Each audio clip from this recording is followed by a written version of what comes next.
1.2, Analyzing Graphs of Functions.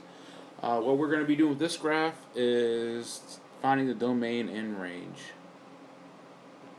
As you may recall, domain is your x values of the function and range is the y values. So how far left and right does the x values go? It goes all the way left to -4, but it's going to get a parenthesis because it does not include -4. And it's going to go all the way to 5. That's going to get a bracket because this is a closed dot here. Range. What's lowest point? -5. Let's do a bracket around -5. And then it's going to go all the way up to 4, so it gets a parenthesis.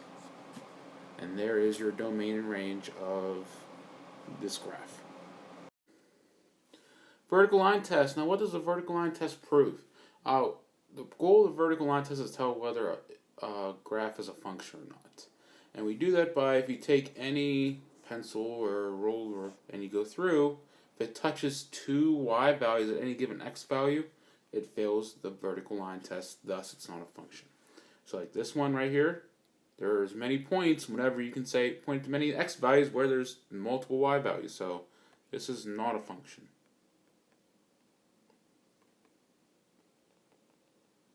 Over here, is there any x value has multiple y's? No, so it is a function. Over here, I put this piecewise function here just to kind of play with you a little bit. It isn't definitely a function.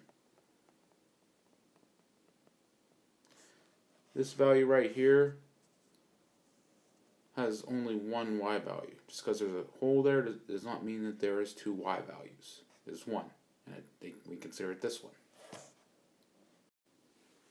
Before we get to finding the zeros of functions, I just have to remind you to click subscribe to my page, and of course hit that like button. Thank you. Anyway, let's find the zeros. So what we always need to do is make our output 0 and solve. Now let's solve for x.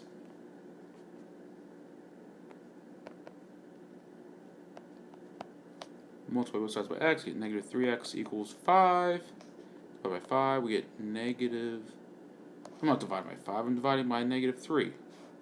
-3, x equals -5/3.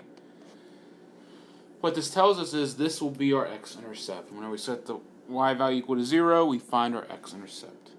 Now let's do the other one. With rational functions, we're only going to be setting the numerator equal to 0. Denominator doesn't matter unless it's a value that makes the denominator 0 as well. So let's solve. Add 1, get 3x equals 1.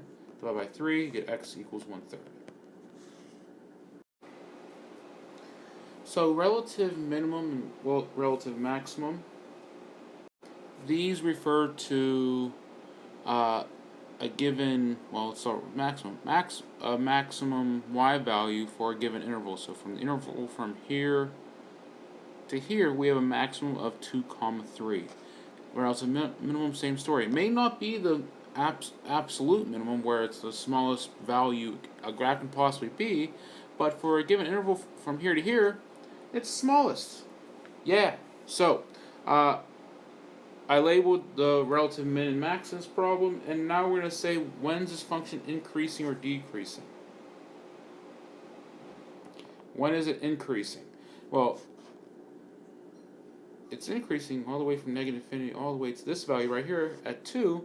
Whenever writing out increasing, decreasing values, always refer to your x value. So it's from -infinity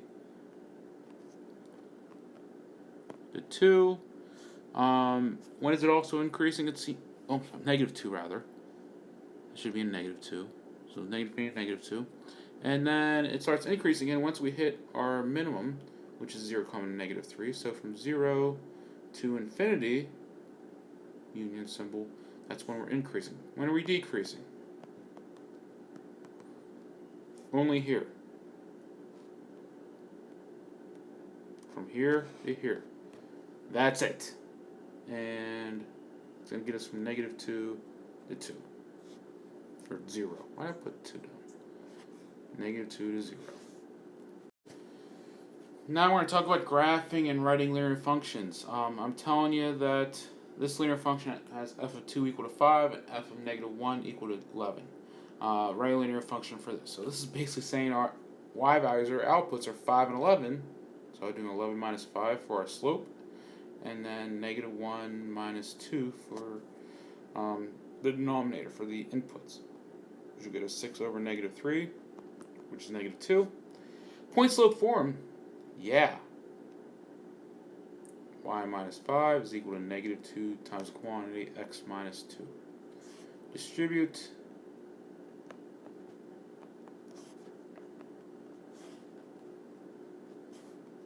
And then add.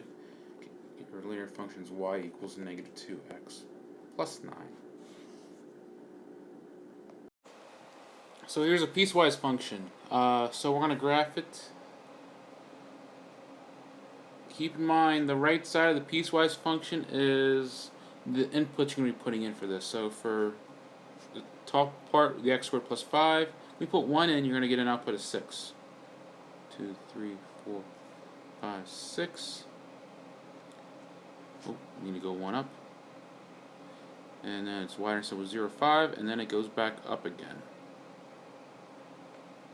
And we have a closed dot at 1 because it says we're equal to. Now for the other one, we'll have an open dot at 1, so we're going to plug 1 in, and we are going to get 6 as well. So since it's covering since 1 6 is already on the value, so we do not need to put an open circle there. We'll just start there.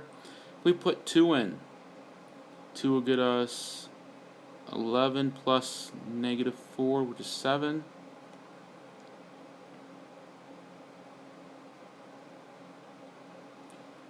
And then 3 would be 6 going back down again. It's facing down. We know that because it's a negative sign up front. That's ugly. Maybe make it a little better. And back down. So that's what your piecewise function would look like. I'll show you step functions in class. If you're using your guide notes, I'm going to give you an example tomorrow or whenever you're watching. Whenever we get back into class when you're watching this. Next, we're going to talk about even and odd functions. Even functions are whenever, if we put negative x everywhere we see an x in a function, and it comes out to be the same function that it originally was, it's even, and it's symmetric to the y-axis.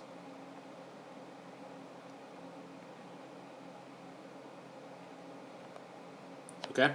And then if a function is odd,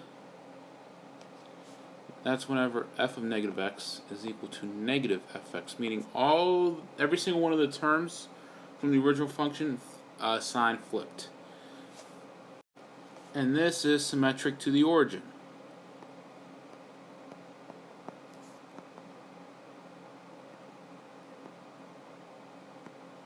Let's do a couple quick examples and then that'll be it. Alright, here's 2 functions to see if they're even, odd, or neither.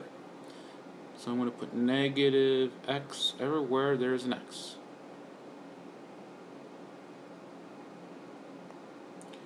And that's going to get us negative x cubed, because negative x times negative x times negative x will get us negative x cubed. Minus x. Is this all flipped or all the same? It's all flipped. So we know the function is odd. And for the other one, put in negative x. Don't forget with these, we have our order of operations. So exponent first. Negative x to the, why did I put negative 2 twice? Negative x to the 4th. Negative x times negative x times negative x times negative x will get us a positive. So it'll be 2x to the 4th. Negative x times negative x is positive x squared. It's going to get us negative 2x squared. This is the same. All the signs flipped. What's going on? All the signs are the same, so we're going to get an even function here. And that's everything. I appreciate you listening and watching, and we'll see you in class.